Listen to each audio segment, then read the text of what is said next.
الحمد لله رب العالمين، والصلاة والسلام على سيد المرسلين وعلى آله وأصحابه وأزواجه وذرياته وأهل بيته أجمعين.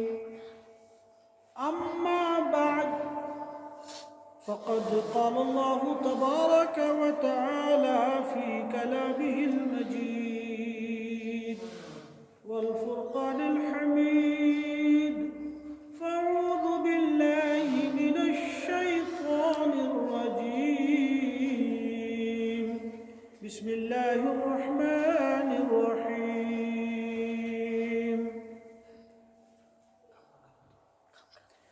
إن الذين قالوا ربنا الله ثم استقاموا تتنزل عليهم الملائكة ألا تخافوا ولا تحزنوا وأبشروا بالجنة التي كنتم توعدون. نحن أولياؤكم في الحياة الدنيا وفي الآخرة، ولكم فيها ما تشتهي أنفسكم ولكم فيها ما تدعون، نزلا من غفور رحيم. وقال رسول الله صلى الله عليه وسلم: إن الدين يسر، أو كما قال النبي صلى الله عليه وسلم. وقال الله تبارك وتعالى في مقام آخر: من عمل صالحا من ذكر أو أنثى وهو مؤمن فلنحيينه حياة طيبة ولنجزينهم أجرهم بأحسن ما كانوا يعملون.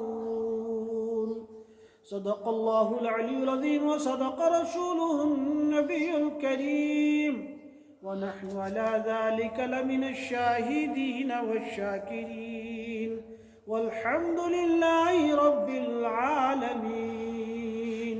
يا رب صل وسلم دائما أبدا على حبيبك خير الخلق كلهم. يا رب صل وسلم دائما أبدا على حبيبك خير الخلق كلهم. جزا الله عنا محمدا صلى الله عليه وسلم ما هو أهله.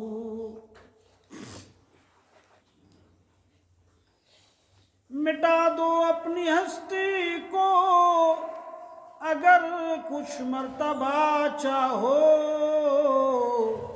کہ دانا خاک میں مل کر گل و گلزار ہوتا ہے.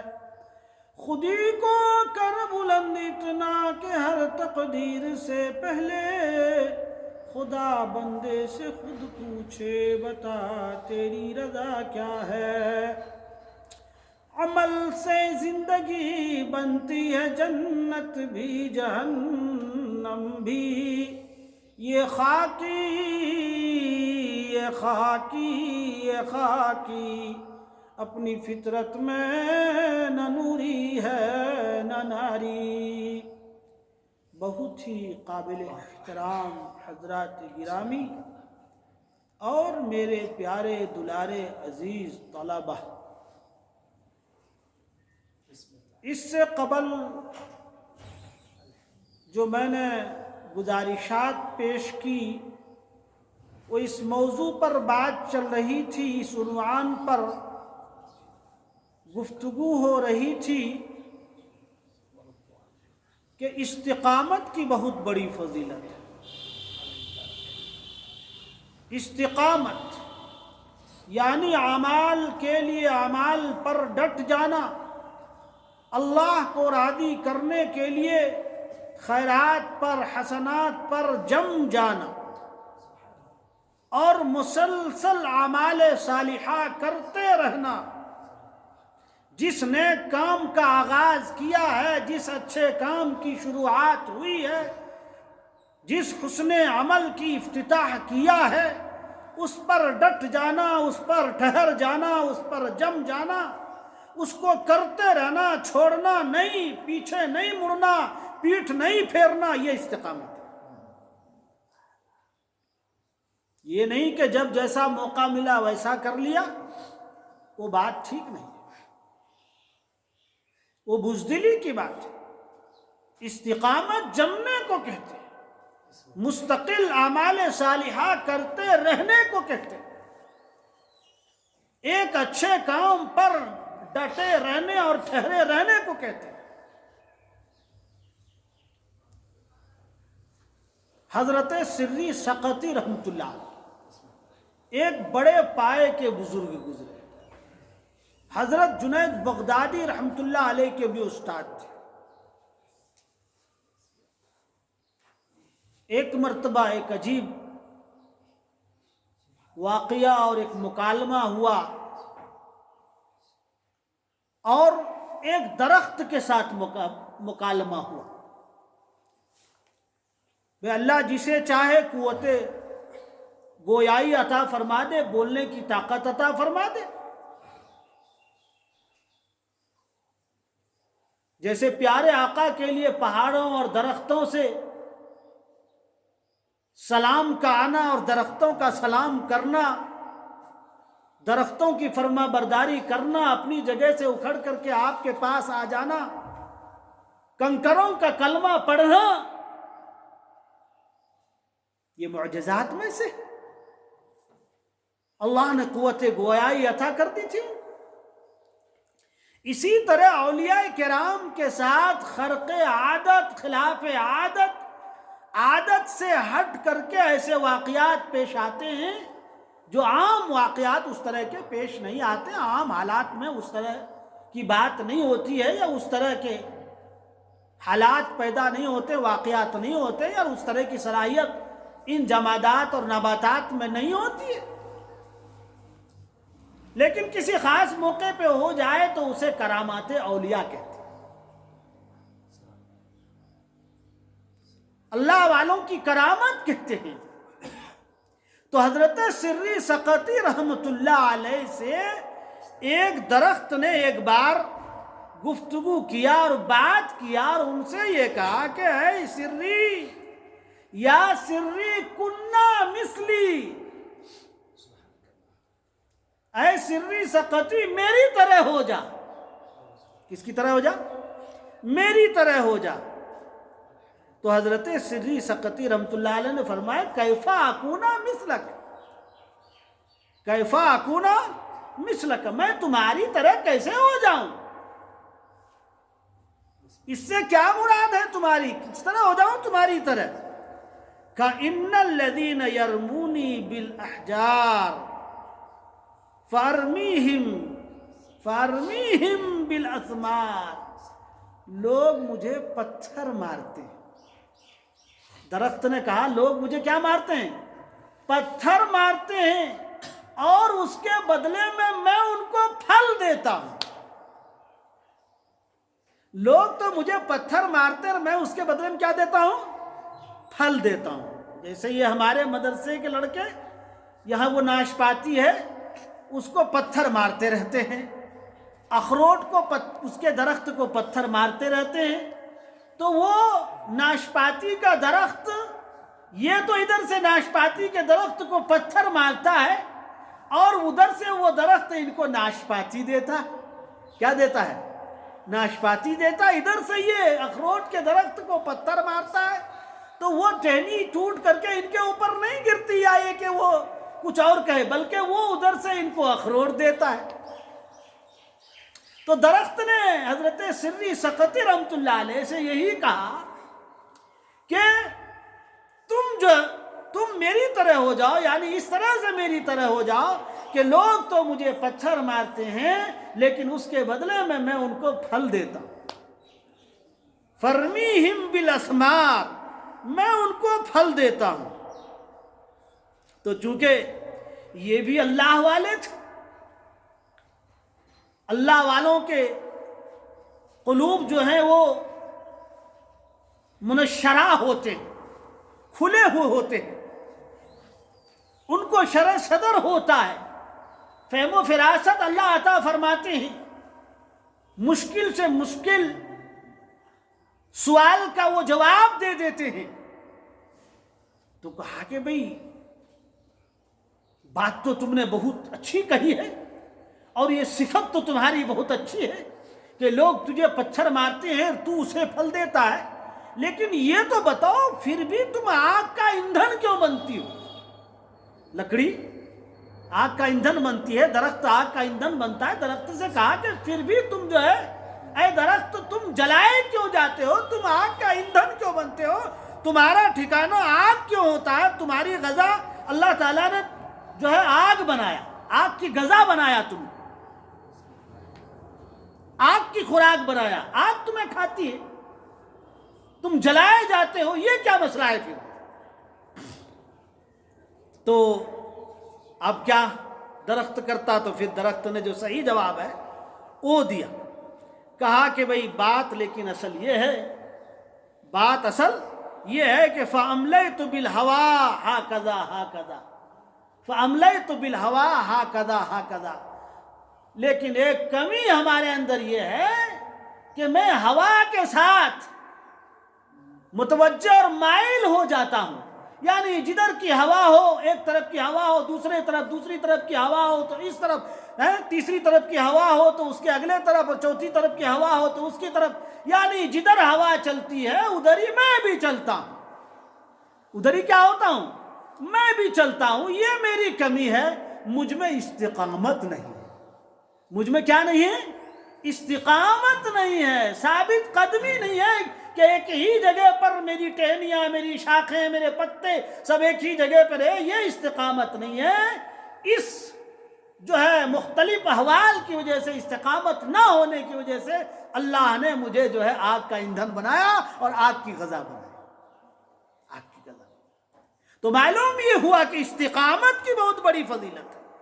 حضور اکرم صلی اللہ علیہ وسلم کو استقامت کا حکم فرمایا، اللہ تعالیٰ نے فرمایا فَاسْتَقِمْ كَمَا أُمِرْتَ وَمَنْ تَابَ مَعَكَ، آپ کو جس چیز کا حکم دیا گیا ہے اور آپ کے ساتھیوں کو جس چیز کا حکم دیا گیا ہے، آپ اس پر جمے رہیں، اس پر ڈٹے رہیں، اس پر ثابت قدم رہیں، قدم نہ ڈگمگائیں، قدم وہاں سے نہ ہلائیں، قدم وہاں سے نہ ہٹائیں، قدم وہاں سے نہ ہٹائیں۔ صحابہ کرام رضوان اللہ علیہم اجمعین کی آزمائش اور پہلی امتوں کی آزمائش، صحابہ کرام کی آزمائش پہلی امتوں کی آزمائش کے مقابلے میں زیادہ آزمائش تھی۔ پہلی امتوں کی آزمائش تو یہ تھی مستهم البأساء والضراء وزلزلوا حتى يقول الرسول والذين آمنوا معه متى نصر الله، جواب ہے الا ان نصر اللہ قریب۔ جب ان کو بھوک نے، پیاس نے، سختی نے، مصیبتوں نے، پریشانیوں نے چھوا اور مبتلا، پریشانیوں میں مبتلا ہو گئے، امتحان میں مبتلا ہو گئے، دقتوں دشواریوں میں مبتلا ہو گئے اور گویا کہ ڈگمگا گئے، تو جو رسول تھے اس زمانے کے اور جو ان کے ساتھی تھے ایمان والے، جنہوں نے ایمان لایا تھا اس رسول پر علیہ السلام، کہنے لگے کہ بھئی کب مدد آئے، متی نصر اللہ، کب مدد آئے گی؟ جواب ملا الا ان نصر اللہ قریب، گھبرانے کی ضرورت نہیں ہے، اللہ کی مدد قریب ہے۔ اللہ کی مدد کیا ہے؟ قریب ہے، ان قریب اللہ کی مدد ہونے والی۔ اس کے مقابلے میں صحابہ کرام کے بارے میں آیا، یہاں آیا صرف وزلزلوا، صحابہ کرام کے بارے میں آیا، غزوہ احزاب یا دیگر موقعوں کی بات ہے، وزلزلوا زلزالا شدیدا، سخت قسم کا بھونچال آیا، سخت آزمائش اور بھونچال آیا، سخت قسم کی پریشانیاں آئی، سخت قسم۔ زلزلو زلزالا ہی بہت تھا لیکن شدیدہ ساتھ میں، یعنی سخت قسم کا بھونچال آ گیا اور بالکل پریشان حال ہو گیا، سخت ترین آزمائش سے گزرے صحابہ کرام جو ہے۔ صحابہ کرام کی تاریخ کو پڑھیے، ان کی سوانح کو پڑھیے، ان کے حالات کو پڑھیے تو معلوم ہوگا کہ سخت ترین آزمائشوں سے وہ گزرے، لیکن اللہ تبارک و تعالیٰ نے ان کو اتنا اونچا مقام اور مرتبہ بھی دیا کہ اللہ ان سے راضی اور وہ اللہ سے راضی، اور اللہ تبارک و تعالیٰ نے ان کے ذریعے سے دین اسلام کو فروغ عطا فرمایا، اور ساری دنیا میں اس وقت کلمہ لا الہ الا اللہ اور محمد الرسول اللہ صلی اللہ علیہ وسلم پڑھنے والے علاقے کے علاقے فتوحات ہو گئے، فتح ہو گئے، اور علاقوں کے علاقوں کی فتوحات نصیب ہوئی۔ یہ صحابہ کرام کی قربانی کی وجہ سے ہوئی، ان کی استقامت کی وجہ سے ہوئی، ان کی استقامت کی وجہ سے ہوئی، اور بڑا انعام عطا فرمایا اس طریقے پر کامیاب کر کے دیا۔ کہتے ہیں نا گرتے وقت جب بچہ گرتا ہے یا کوئی بھی گرنے لگتا ہے اللہ کے کام میں، دین کے کام میں، تو گرتے وقت اللہ ان کا ساتھ دیتا ہے۔ کون ساتھ دیتا ہے؟ اللہ ان کو تھامتا ہے، اللہ ان کو تھامتا ہے۔ کبھی بڑا بچے کو کوئی کام دیتا ہے، کہتا ہے بھئی یہ کام کرو، جب وہ کرنے لگتا ہے، ڈگمگانے لگتا ہے، گرنے لگتا ہے، بچہ فوراً اسے بڑا جو ہے فوراً بچے کو تھام لیتا ہے، اسے سنبھال لیتا ہے۔ اسی طریقے پر اللہ تبارک و تعالی جب کسی کو کسی کام کا حکم فرماتے ہیں تو ان کے راستے سے رکاوٹوں کو بھی دور کرتے ہیں، ان کو کامیاب کرتے ہیں، ان کو اپنی نصرت اور اپنا وصلہ عطا فرماتے ہیں۔ ہاں، ایک واقعہ لکھا کہ ایک صاحب نے یہ ارادہ کیا کہ بھئی اللہ کے راستے میں نکلوں گا، اور جو کچھ بھی مجھے سامنے ملے گا، جو کچھ بھی مجھے سب سے پہلے نظر آئے گا، میں اس کو کھا لوں گا، میں اس کو کیا کروں گا؟ کھا لوں گا۔ اب جب وہ نکلا اللہ کے راستے میں تو دیکھا کہ سامنے ایک ٹیلا نظر آیا، اس کو کیا نظر آیا؟ ٹیلا، پہاڑ کا ٹیلا۔ اب کیا کرے گا؟ لیکن ہمت نہیں ہاری، آگے چلتے رہے چلتے رہے چلتے رہے چلتے رہے۔ اچانک چلتے چلتے جو دیکھا اس نے تو آگے وہ ٹیلا نہیں تھا بلکہ وہ گڑ کی ڈلی تھی۔ کیا تھی؟ گڑ کی ڈلی تھی۔ اس کی استقامت کی وجہ سے ہوا، اور اللہ تبارک و تعالیٰ کی نصرت اور مدد کی وجہ سے ہوا کہ وہ گڑ کی ڈلی تھی آگے، اس کو اٹھایا اور کھا لیا، اس کو اٹھایا اور کھا لیا۔ تو استقامت والوں کو اللہ تبارک و تعالیٰ اس طریقے کی مدد فرماتے، اس طریقے کی مدد فرماتے۔ صحابہ کرام کی فتوحات کا جو راز ہے وہ استقامت ہے، کہ وہ رکاوٹوں کو رکاوٹیں نہیں سمجھتے تھے، وہ مشکلات اور پریشانیوں کو پریشانیاں نہیں سمجھتے تھے، اور ان کے دل میں یہ پورا ایمان تھا، پختہ یقین تھا کہ اللہ کی مدد ضرور آئے گی، اور دشمن تمہارا کچھ نہیں بگاڑ سکتا، اور تمہاری کشتی ضرور پار لگے گی۔ ہاں، بس تم شریعت پر مضبوطی سے عمل کرتے، شریعت پر مضبوطی سے عمل کرتے، چونکہ وہ شریعت پر مضبوطی سے عمل کرتے تھے صحابہ کرام، اس لیے ان کو کبھی بھی مایوسی نہیں ہوتی تھی، نا امیدی نہیں ہوتی تھی۔ اللہ تبارک و تعالیٰ نے ان سے بھی اور ہم سے بھی کہہ دیا ہے وَلَا تَهِنُوا وَلَا تَحْزَنُوا وَأَنْتُمُ الْأَعْلَوْنَ إِن كُنتُم مُؤْمِنِينَ۔ تمہیں گھبرانے کی، تمہیں پریشان ہونے کی، تمہیں ڈرنے کی، تمہیں غمزدہ ہونے کی ضرورت نہیں ہے، تم ہی کامیاب رہو گے، بس شرط یہ ہے کہ وَأَنْتُمُ الْأَعْلَوْنَ إِن كُنتُم مُؤْمِنِينَ، تم بس ایمان پر قائم، مومن بن کے زندگی گزارو، مومن بن کے، مومن بن کے۔ غزوہ احزاب ہوا، سب لوگ جانتے ہیں کہ مکے سے کفار مسلمانوں سے مقابلہ کرنے کے لیے قبیلہ در قبیلہ سارے قبیلے مل کر کے پہنچے، راستے میں دوسرے تیسرے قبیلوں کو بھی ڈرا کر کے، دھمکا کر کے، روب داب کر کے کہ چلو نکلو، تمہیں بھی نکلنا ہے، تمہیں بھی نکلنا ہے۔ سب کو ساتھ لے لیا، سب کو ساتھ لے لیا، سب کو ساتھ لے لیا۔ اب یہودیوں نے مسلمانوں کو کہا بھائی دیکھو سارے لوگ ساتھ ہو گئے، ان الناس قد جمعوا فاخشوهم، سب کے سب لوگ جمع ہو گئے، سب کے سب لوگ اکٹھا ہو گئے، پوری قوم ایک ہو گئی، الکفر ملت واحدہ، تمام کے تمام کفار اور منکرین جو ہے وہ ایک ساتھ آئے ہیں، ڈرو ان سے، ڈرو ان کا خوف کھاؤ، یہ تمہیں مٹا دیں گے، یہ تمہیں ختم کر دیں گے، تمہارے خلاف یہ جمع ہو چکے ہیں سب۔ صحابہ کرام نے کہا کہ نہیں، ہم گھبرانے والوں میں سے نہیں۔ صحابہ کرام کا ایمان اتنا پختہ تھا، ان جیسی خطرناک حالات کو دیکھ کر کے بھی قرآن کیا کہتا ہے وَمَا زَادَهُمْ إِلَّا إِيمَانًا وَتَسْلِيمًا. اللہ اکبر. ان تمام صورتحال کو دیکھنے کے باوجود بھی اگر کچھ ہوا تو یہ ہوا کہ ایمان اور اسلام ان کا مضبوط ہو. صحابہ کرام کا ایمان اور اسلام کیا ہوا؟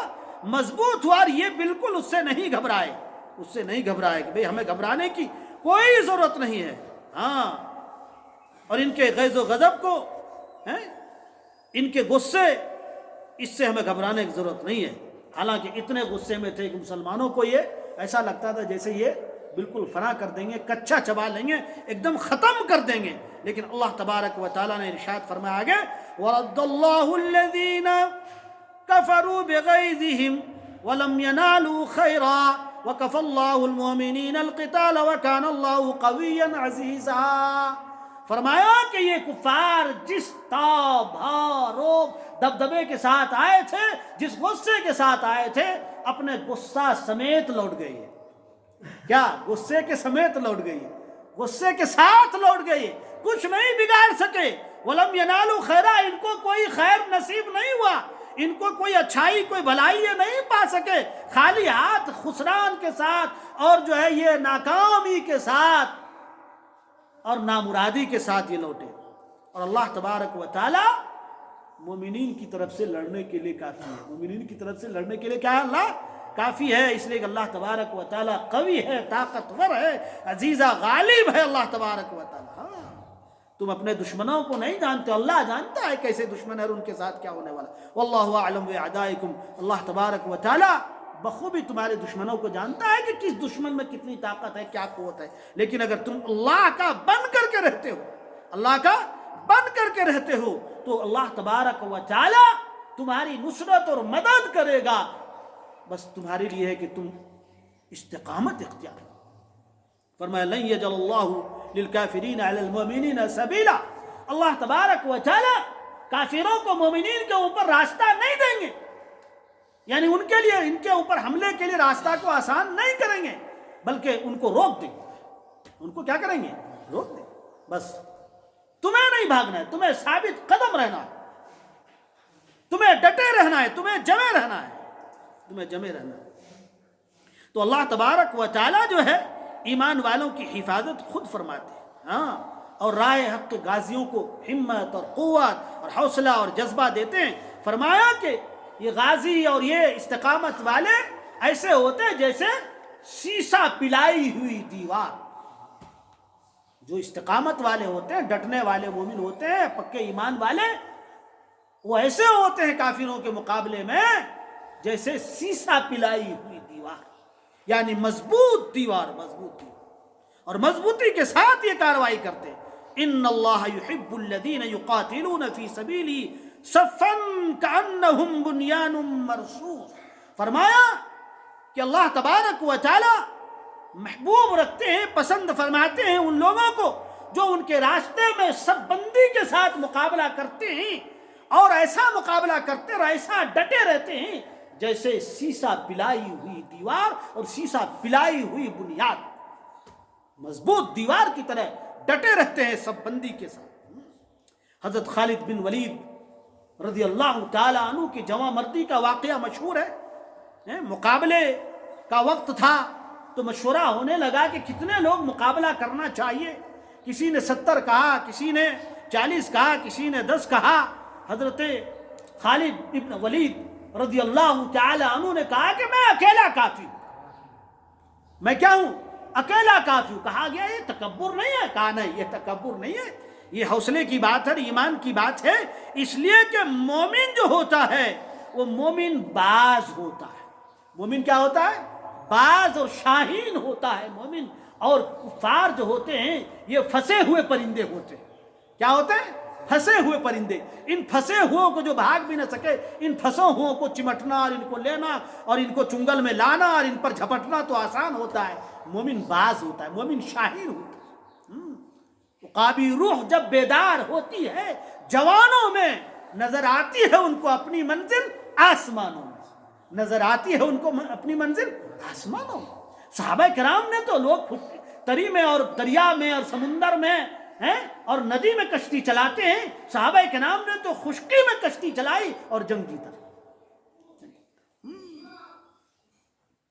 جنگ جیتا. فرمایا مومن زندہ ہوتا ہے اور کافر مردہ ہوتا ہے. اور ایسا ہی ہوا. اللہ کی مدد اتری اور کامیاب ہوئے. اللہ کی مدد اتری اور کیا ہوئے؟ کامیاب ہوئے. اس لیے ہمیں چاہیے علماء کرام کو، جاننے والوں کو، کہ لوگوں کو استقامت کی تلقین دیں، استقامت کی تلقین کریں کہ لوگوں استقامت پر کھڑے ہو جاؤ. فلا تخشوہم واخشونی. اللہ تبارک و تعالی ارشاد فرماتے ہیں کہ بھئی ان سے مت ڈرو، واخشونی، ہم سے ڈرو. یعنی اللہ فرماتے ہیں کہ مجھ سے ڈرو، ان سے ڈرنے کی ضرورت نہیں ہے. ان سے ڈرنے کی ضرورت نہیں. ان سے ڈرنے کی ضرورت نہیں. حضرت شیخ نور الدین نورانی رحمۃ اللہ علیہ چراری شریف میں ہیں، ان کے بہت شیخ العالم بولتے ہیں ان کے بڑے اشعار ہیں. ایک اشعار کا ترجمہ یہ ہے کہ جو اللہ سے ڈرتا ہے ساری دنیا ان سے ڈرتی ہے. جو اللہ سے ڈرتا ہے ساری دنیا ان سے ڈرتی ہے، اور جو اللہ سے نہیں ڈرتا ہے ساری دنیا ان کو ڈراتی ہے. جو اللہ سے نہیں ڈرتا ساری دنیا ان کو ڈراتی ہے. اس لیے ہمیں اپنے پروردگار عالم سے ڈرنا چاہیے اور کسی کا ڈر نہیں رکھنا. اگر آپ اللہ سے نہیں ڈرتے پھر آپ کو جن کا، بھوت کا، جادو کا، ہوا کا، پتے کا، درخت کا، رسی دیکھ لیں گے کھڑکی ہل گئی ڈر لگتا ہے کوئی آ گیا. بھائی کیا آ گیا بھائی؟ نہیں سمجھے. اور اگر آپ اللہ سے ڈرنے والوں میں سے ہیں تو آپ کو یہ معلوم ہے کہ میرا اللہ میری حفاظت کرے گا، میرا اللہ میری نصرت کرے گا، میرے اللہ کی مدد آئے گی، اور میرا اللہ جب میری حفاظت کرنے پہ آئے گا تو میرا کوئی کچھ بال بیٹا نہیں کرے گا، اور میرا کوئی کچھ نہیں بگاڑ سکتا. میرا کوئی کچھ نہیں بگاڑ سکتا. مومن اللہ کا دوست. مومن کون ہوتا ہے؟ مومن اللہ کا دوست. اللہ ولی الذین آمنوا. اللہ تبارک و تعالی ایمان والے جو ہیں اللہ کے دوست ہوتے ہیں. ہمیں اللہ سے اپنی دوستی پکی رکھنا چاہیے. لہذا جب ہم اللہ کے دوست ہیں تو اللہ تبارک و تعالیٰ کی جانب سے یہ ارشاد ہے، حدیث قدسی ہے، من عادی لی ولیا فقد آذنتہ بالحرب، فقد آذنتہ بالحرب. جو میرے ولی کے ساتھ، یعنی ولی کون ہے؟ جو اللہ کے دوست ہیں ولی ہے. آپ ایمان والے اللہ کے دوست ہیں. جو میرے اللہ کے دوست کے ساتھ دشمنی رکھے گا ان سے میرا اعلان جنگ. اللہ فرماتے ہیں ان سے میرا اعلان جنگ. تو آپ کی طرف سے تو مقابلہ کرنے کے لیے، لڑنے کے لیے، نبرد آزما ہونے کے لیے اللہ کی ذات خود ہے. یعنی ان کی نصرت اور ان کی مدد ہے ایمان والو. لہذا تمہیں کسی موقع پہ گھبرانے کی ضرورت نہیں ہے. اب جو کوئی میلی آنکھوں سے دیکھے گا تمہیں، اے ایمان والو، اے ایمان پر مستقیم رہنے والو، اور اے استقامت اختیار کرنے والو، اللہ ان کی آنکھوں کو نکال لے گا. اور جو تمہاری طرف انگلیاں اٹھائے گا اللہ ان کے بازو کو توڑ دے گا. اللہ ان کے کس کو توڑے گا؟ بازو کو توڑ دے گا. بس اپنے پیارے رب، اپنے پیارے اللہ کے ساتھ اپنا تعلق استوار کر لو، اپنا رابطہ مضبوط کر لو، اپنا رشتہ مستحکم کر لو. اگر ایسا کرنے میں تم کامیاب ہوگے تو اللہ کی مدد ہر وقت آئے گی. قالوا ربنا اللہ، جس نے ربنا اللہ کہہ دیا، ثم استقاموا تتنزل علیہم الملائکہ. جس نے کہہ دیا کہ میرا رب اللہ ہے. میرا رب کون ہے؟ اللہ ہے. اور پھر اس پر وہ جمے رہے تو ان کی نصرت کے لیے فرشتے آئیں گے. ان کی نصرت کے لیے کیا آئیں گے؟ فرشتے آئیں گے، اور ان سے کہا جائے گا اللہ تخافوا ولا تحزنوا وابشروا بالجنۃ التي كنتم توعدون، کہ تمہارے لیے تمہیں ڈرنے کی ضرورت نہیں ہے، تمہیں غمزدہ ہونے کی ضرورت نہیں، تمہارے لیے جنت کی بشارت ہے. اور اللہ فرماتے ہیں نحن اولیاءکم فی الحیاۃ الدنیا وفی الآخرہ، آخرت میں بھی اور دنیا میں بھی ہم تمہارے ولی اور دوست ہیں، تمہارے مددگار ہیں. وَلَكُمْ فِيهَا مَا تَشْتَهِي أَنفُسُكُمْ وَلَكُمْ فِيهَا مَا تَدَّعُونَ. اور جنت میں تمہارے لیے ہر وہ چیز دستیاب ہے جو تم طلب کرو گے، جو تم مانگو گے، جس چیز کی تمہیں خواہش ہوگی. نزلا من غفور الرحیم، یہ اللہ کی طرف سے تمہارے لیے میزبانی ہو. اللہ کی طرف سے تمہارے لیے کیا ہوگی؟ اللہ تبارک و تعالی ہم سب کو استقامت کی توفیق عطا فرمائے، ثابت قدمی کی توفیق عطا فرمائے. اللہ تبارک و تعالی ہر نیک کاموں پر خوب پابندی کے ساتھ عمل کرنے کی توفیق عطا فرمائے، اور اللہ تبارک و تعالی ہر خرابی برائی سے ہماری حفاظت فرمائے، اور اللہ پوری دنیا میں امت مسلمہ کی حفاظت فرمائے اور کامیابی اور کامیابی عطا فرمائے. ہمیں اور ہمارے بال بچوں کو، ہمارے بیٹے بیٹیوں کو، سب کو دین اسلام کے ایک ایک حکم پر عمل کرنے کی توفیق عطا فرمائے اور بے دینی سے حفاظت فرمائے. وآخر دعوانا الحمد للہ رب العالمین.